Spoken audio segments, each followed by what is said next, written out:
coming to Canford had a really significant impact on what has become my career working in theatre and TV.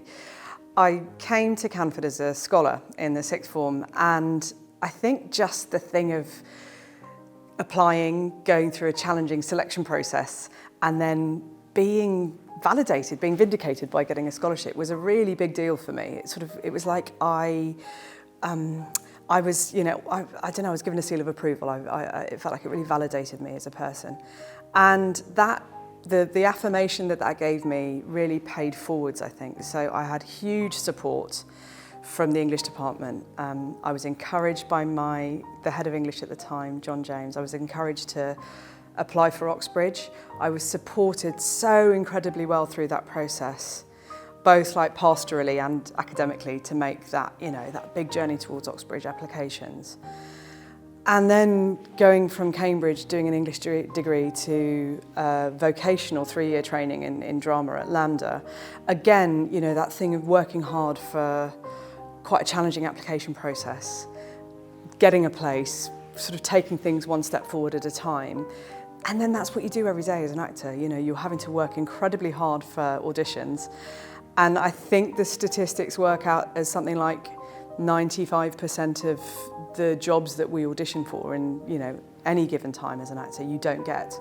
So there's having to keep the sort of strength of character, strength of purpose, your positivity, having to keep that in place time and time again when you're putting yourself forwards for things. That's thematically, that was, I think that the instinct to do that begun 15, 16 years old when I came here. There was an incredible moment in the House Drama Festival, which was in my lower sixth year. I did them twice, but the one in my lower sixth year, I look back on it and I think maybe that was the moment where I thought this could be my life actually. I don't even remember what the play was that we'd performed an extract for, but the person who'd come to judge the House Drama competition, who I think was a LAMDA examiner, said you could have a professional career as an actor. And no one had ever said that to me before. I hadn't even considered it to be a job. And that must have planted the seed of the idea that then, 30 years later, finds me here still doing it. My favourite times at Canford were probably the down times.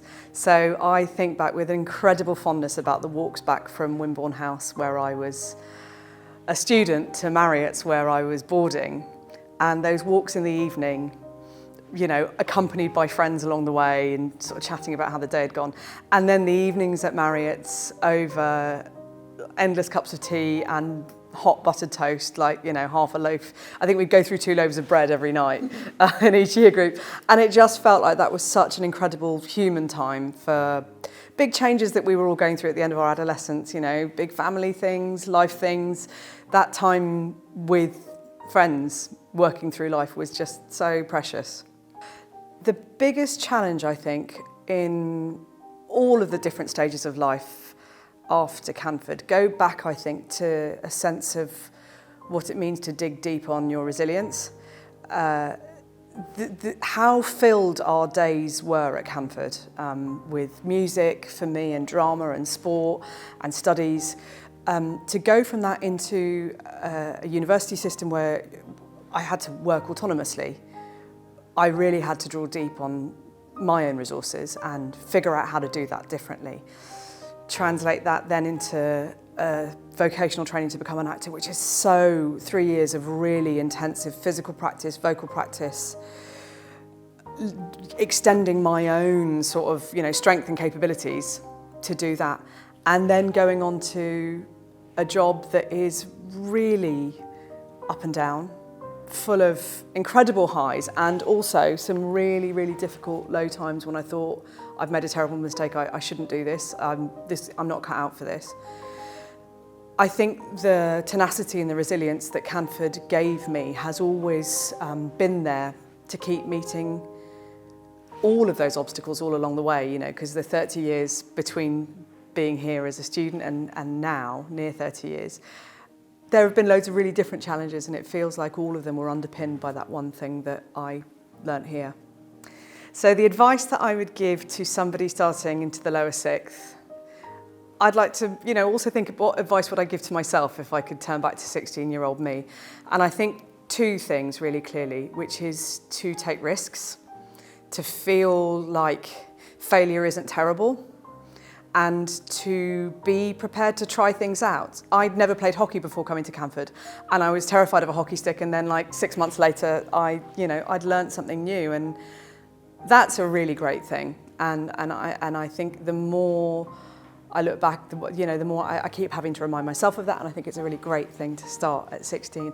I would also say be kind to yourself, because I think, it's very easy to listen to that judgment that we all have of ourselves, and I think that's a really loud voice at 16 years old. And if I went back to myself at that time, I'd give myself a bit of a nudge to be a bit gentler to myself.